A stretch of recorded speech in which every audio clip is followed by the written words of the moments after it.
صلی اللہ علی حبیب محمد وآلہ وصحبہ وسلم۔ بسم اللہ الرحمن الرحیم۔ جس طرح ہم پہلے تشخیص کے بارے میں پڑھ رہے ہیں تو آج ہم ناک کے ذریعے تشخیص کے بارے میں پڑھیں گے۔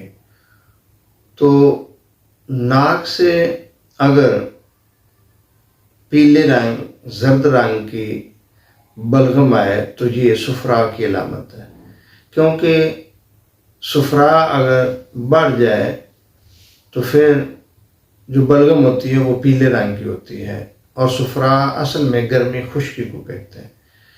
تو اسی طرح اگر ناک سے پانی آئے اور ساتھ چھینکیں پہ آئیں تو یہ سداوی یعنی سردی خشکی کی علامت ہے۔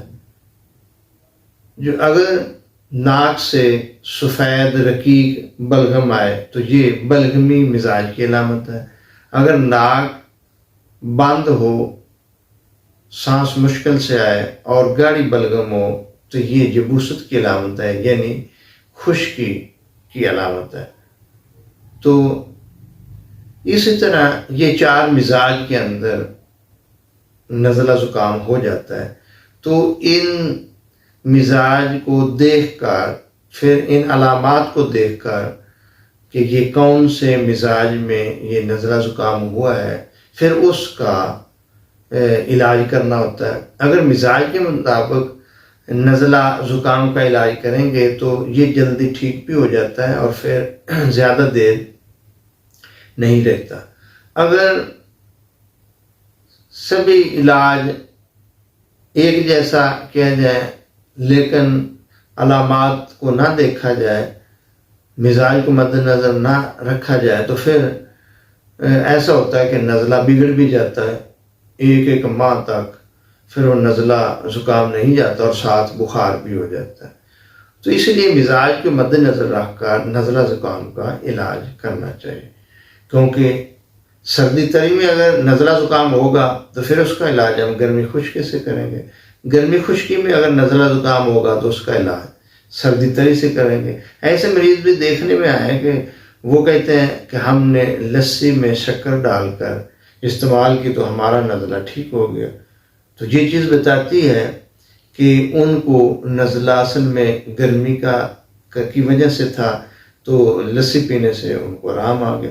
اگر نزلہ پہلے سردی سے ہو تو پھر لسی سے تو اور نزلہ بگڑ جائے گا اور زیادہ ہو جائے گا۔ تو اسی طرح کچھ لوگ ایسے ہوتے ہیں کہ ان کو قہوہ استعمال کرنے سے یا گل بنفشہ یا کوئی بھی قہوہ استعمال کریں تو ان کا نزلہ ٹھیک ہو جاتا ہے۔ تو وہ اصل میں سردی کی وجہ سے ہوتا ہے، جس کی وجہ سے وہ گرم چیز استعمال کریں تو نزلہ ٹھیک ہو جاتا ہے۔ تو اصل میں مزاج کو مد نظر رکھ کر علامات کو نوٹ کر کے نزلہ زکام کا علاج کرنا یہ یقینی علاج ہے۔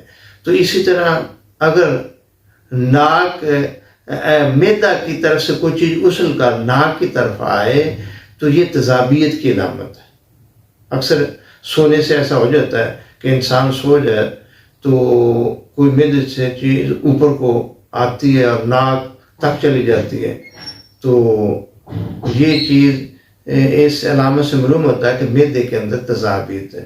ویسے بھی چلتے پھرتے بھی ایسا ہو جاتا ہے، یا پھر ایسا بھی ہوتا ہے کہ معدے کی خرابی کی وجہ سے پھر ایسا ہوتا ہے کہ ناک سے بدبو آنے لگتے ہیں۔ یہ ناک سے بدبو آنا یا منہ سے بدبو آنا یہ بھی اصل میں معدے کی خرابی کی وجہ سے۔ تو اگر چھینکیں زیادہ ہیں، کثرت سے آئیں، تو یہ یا تو سرد چیزیں ٹھنڈے پانی پینے سے بھی ہو جاتا ہے، یا کھٹی ترش چیزوں کے استعمال سے ہو جاتا ہے، یا دھواں کی وجہ سے ہوتا ہے، یا گرد و غبار کی وجہ سے بھی ہو جاتا ہے۔ تو ان کسی وجہ سے بھی ہو جائے تو یہ اصل میں الرجی کی علامت ہے۔ الرجی کیوں ہوتی ہے؟ اصل میں یہ دماغ کمزور ہو جاتا ہے، قوت مدافعت دماغ کی کم ہو جاتی ہے، جس کی وجہ سے یہ جو موسم کی تبدیلی، ٹھنڈا پانی، ترش کھٹی چیزوں کے استعمال سے فوراً دماغ کے اوپر اثر ہوتا ہے۔ اور چھینکیں آنے شروع ہو جاتی ہیں اور ساتھ ہی نزلہ زکام ہو جاتا ہے. تو ان کا علاج اگر ہم الرجی کی کوئی ٹیبلٹس لے کر کریں گے تو وقتی طور پر تو وہ چھینکیں رک جائیں گی اور پھر 2-4 دن آرام رہے گا، پھر بعد میں پھر اسی طرح ہوگا. تو اگر اس کا ہم مکمل علاج کرنا چاہتے ہیں تو پھر دماغ کی تقویت کی ادویات استعمال کرنا پڑے تاکہ دماغ کی قوت مدافعت بڑھے اور وہ موسم کو بھی برداشت کرے، وہ دھوئیں کو اور کھٹی ترش چیزوں کے استعمال کو برداشت کر سکے. تو اسی طرح اگر ناک بند ہو اور سانس مشکل سے آئے، منہ سے سانس لینا پڑے، تو یہ یبوست کی علامت ہے، خشکی کی علامت ہے. اس سے ناک بند ہو جاتا ہے اور سانس مشکل سے آتا ہے. اور اس کی ایک اور وجہ بھی ہے کہ ناک کے اندر اگر غدود پیدا ہو جائیں تو اس سے بھی سانس لینا مشکل ہو جاتا ہے. تو اصل میں یہ غدود کا، ناک کے اندر غدود کا بڑھ جانا یا منہ سے سانس لینا، خشکی کی وجہ سے ناک کا بند ہو جانا، یہ سب علامات خشکی کی ہیں. تو ہمیں خشکی کا علاج کرنا ہوگا.